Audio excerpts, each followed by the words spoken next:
welcome everyone. This is John Gunderson. I'm pinch hitting for Chad Harberts today on the Chad Harberts Show because Chad's right now in Fort Dodge watching the girls softball tournament. He's got some teams over there. And I'm really excited about this guest today because I've been following his stuff for a long time. And today we have Quinn Douglas on from KQWC. Is that right, Quinn? Yep, you got it. Webster City, Iowa. And Quinn has been covering sports in the market for a long time. And Quinn, welcome to the show. Yeah, thanks for having me on, John. I appreciate any time I can get on and talk about high school sports in this state because it's a topic I'm pretty passionate about. So, Quinn, let's talk about your background, what's your coverage area, what motivated you to get into this business? I guess if we want to go from the start, I'm a native of Madrid. It's my hometown. I'm proud of Madrid through and through. Graduated from Madrid High, graduated from the University of Iowa in 2021 with a degree in journalism and mass communication. And up until about the time I was probably a junior in high school, I wanted to be a teacher and a coach, which I know is kind of the stereotype in this state, but that's what I wanted to do. And I took a teacher's academy course. It was a DMAC, Des Moines Area Community College course taught at Madrid. I didn't have to go to Boone or Ames or wherever to take it. We had a teacher there that was teaching the class. And good thing for that class because that opened my eyes to the fact I didn't want to be a teacher.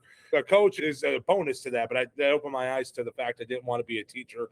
And I'd always been somebody kind of fascinated by the guys that were broadcasting games. I grew up listening to Gary Dolphin, who's still one of my favorite voices to listen to, and all the broadcasting. I grew up listening to Dolph do Iowa football, Pat Hughes, the voice of the Chicago Cubs. Those were the two constants in my childhood when I was listening to games on the radio and, of course, television, watching guys like Brad Nessler, Brett Musburger, Gus Johnson, Jim Nance. I mean, all those guys were a pretty big inspiration, and I'd always enjoyed following them. And this is back when the NCAA football games were still coming out before they went on hiatus, and I'm a big gaming guy. So I played those as a kid all the way through early high school, and I don't say mockingly, but I would try to do my best impression of broadcasting. And and it was, I pretty much turned a funny hobby thing I did into a career. I wouldn't trade it for the world. I have a lot of fun doing it. And well, that's my story. And I guess I'm sticking to it. Yeah. Today, you just really concluded covering your fifth high school season. Is that correct? Yeah, fifth here at KQWC.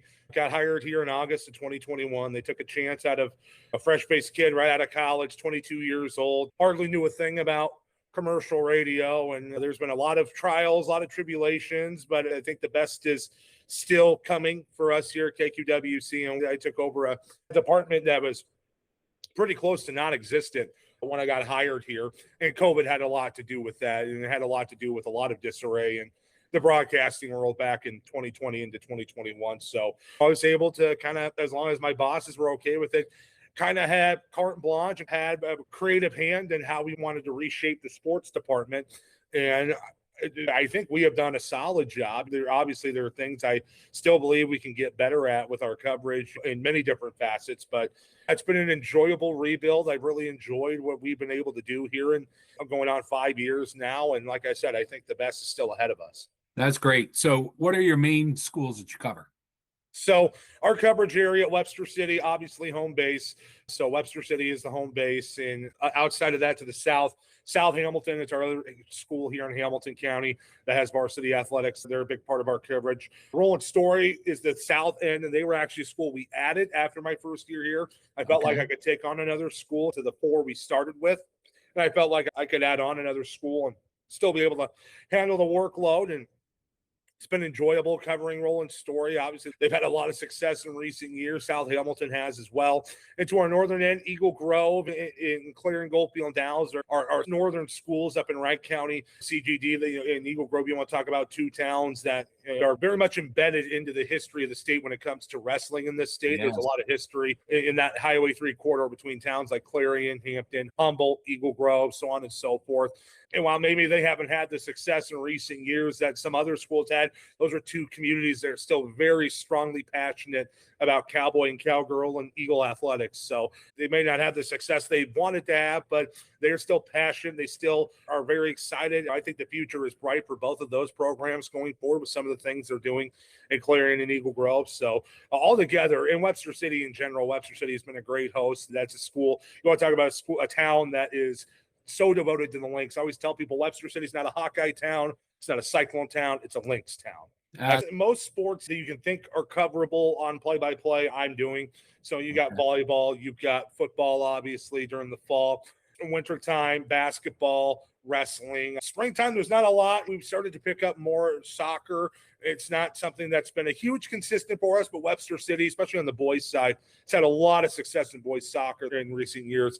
Before this season, they made 3 straight state tournaments, made the semifinals a year ago. We're on the doorstep of the state tournament this year once again, so we're starting to work that more and more into our coverage in springtime. And then summertime, obviously, baseball and softball like everybody else is doing. And you're doing play-by-play in color? Most of the time, I'm a one-man crew, one-man band. I got people that can help me out from time to time, but most of the time, I'm a one-man band. And you're rotating around the 5 schools. Yep, do my best. As I tell people, I've got 5 mouths to feed. I'm trying to feed them as evenly as I can. I love what you do. I love what you cover. You're covering 5 schools. Things have obviously changed in the media landscape. Yep. Where it's really important to get that coverage, especially from a radio station. Unfortunately, newspapers don't have the same pull that they used to, nor does local television. No. So, Quinn, that's a great background on what you do. Huge supporter of what you do. You should follow him on Twitter. You're a great follow on Twitter, or X is the proper term. Yeah. The artist formerly known as Twitter. The artist formerly, and I like that. So let's talk high school sports. Okay. So now you finally got a break. Okay. Yeah. 4 or 5 weeks before the football season kicks off. What are you excited about for the year? And what excites you just in general about this year in high school sports? I think this is kind of related more to my area. I think at least we have a shot to have a really good start to the year in the listening area. We've got a couple football programs and a couple volleyball programs that are operating at a top-notch level right now here in Northern Iowa. Starting with football, Rolling Story football, they're having a resurgence kind that they haven't had. They were down for about a decade or so after Coach Kerry Van Winkle, who recently passed away this past October, stepped down after 2013. But they're having a resurgence, had their first district title this year since 2008. They bring back a pretty big senior class with a lot of talent and a lot of experience. I think they're a team that can be a Unidome team in Class 2A. Oh, really? Yeah, absolutely. They lost to Van Meter in the second round last year. And that was a game that very easily could have gone either way. Van Meter did what Van Meter does to championship program. I know it firsthand. I played against Coach Trudeau and the Bulldogs when I played at Madrid. I know the culture that program has is first class. And it showed in that ball game because that was a game where Rolling Story was right there the entire way. But Van Meter did what championship programs do. They found a way to get it done. And this year, this is a Rolling Story team, I think, that can make the Unidome in a Class 2A that it's got some solid teams, but that is a little bit more open than it was a year ago. Even though Kemper Catholic brings back a lot, they're still my preseason number 1. But this is a Rolling Story team, I think, that can do a lot of damage in 2A. Clarion Goldfield Owls, they might be more of a sleeper team in 1A. Big physical offensive line. They've got a really good backfield, some big physical backs with some speed. They bring back an athlete who was supposed to be their top back a year ago in Charlie Campbell. He was lost for the year early with an injury. He has come back, and from what I saw in track and field and baseball, just physically, he is taking himself to another level. He is just big kid, big, strong, fast. He is somebody I'd look out for as somebody that could be a breakout player in Class 1A this year. And it's just a football team. Their identity is running the football, physical. They're going to knock you off their spot. They'll tell you where the ball's going, and they're just going to knock you off your spot. It's up to you to try and stop it.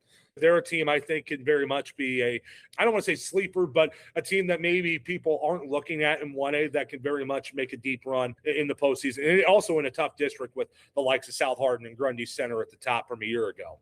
And volleyball, Rolling Story volleyball, they're coming off of a regional final appearance against Humboldt the year before.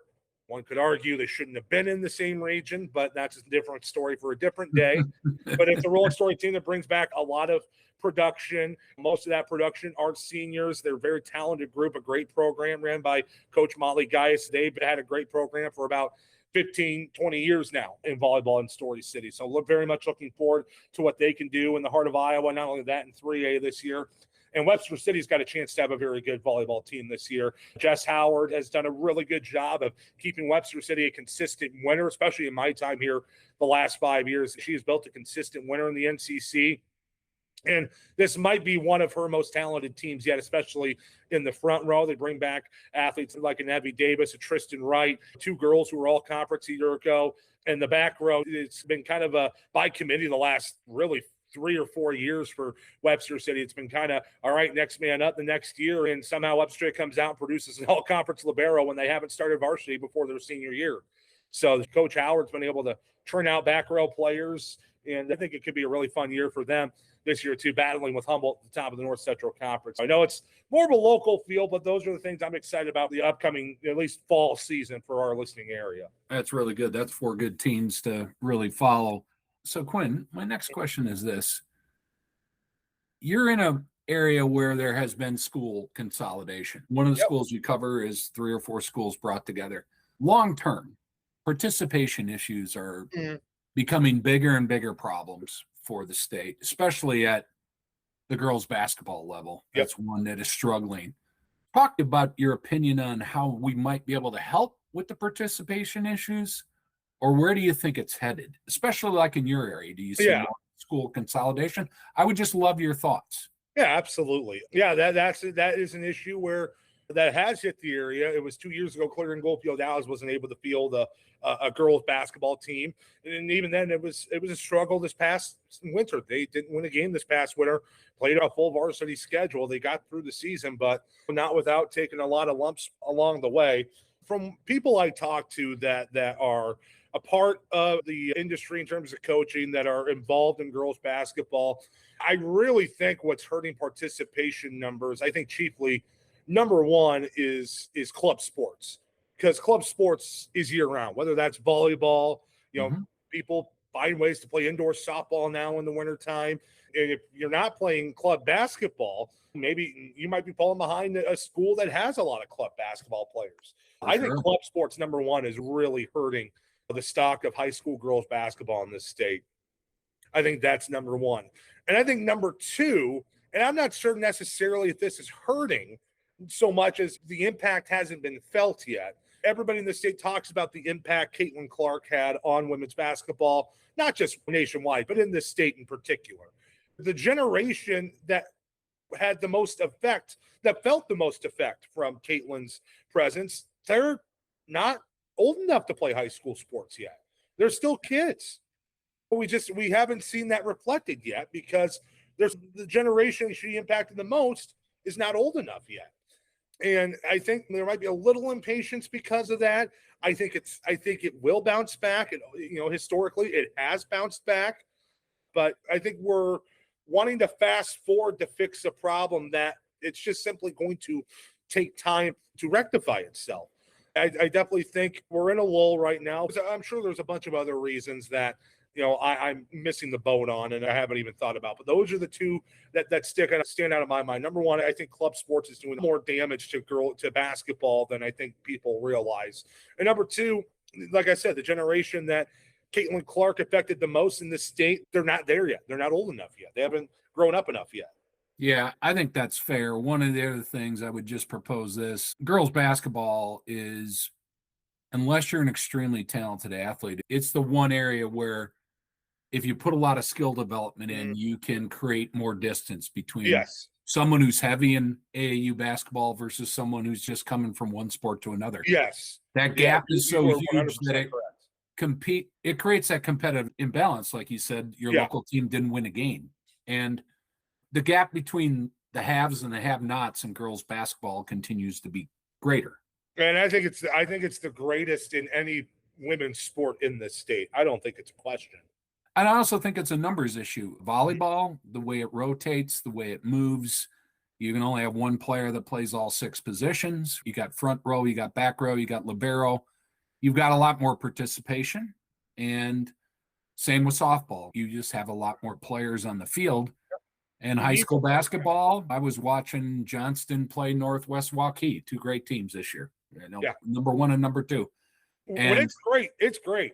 It truly is. When it's great, it's great. But the distance between great and okay is far greater than in any other sport. And even at that level, Quinn, watching that game, the bench went about 1 or 2 players deep. Yep. Right? Not much depth. So there was some great players probably on those squads that never got any time. Now, coaches are paid to win. I get it. But the basketball benches are getting shorter. And like it or not, you can't put the AAU genie back in the bottle. So I think schools are going to have to get more creative. I think the association over time will get more creative. I think it's a multifaceted solution. But I don't think there's any stopping the growth of volleyball, nor should we. Nor track and field.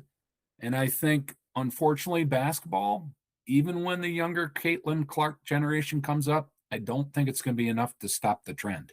Yeah, I don't know. There is no one simple fix to this. I think that's what people need to realize. There is no magic wand we can wave and poof. We're back to the height of women's basketball when it was 6-on-6, when it was a popular thing.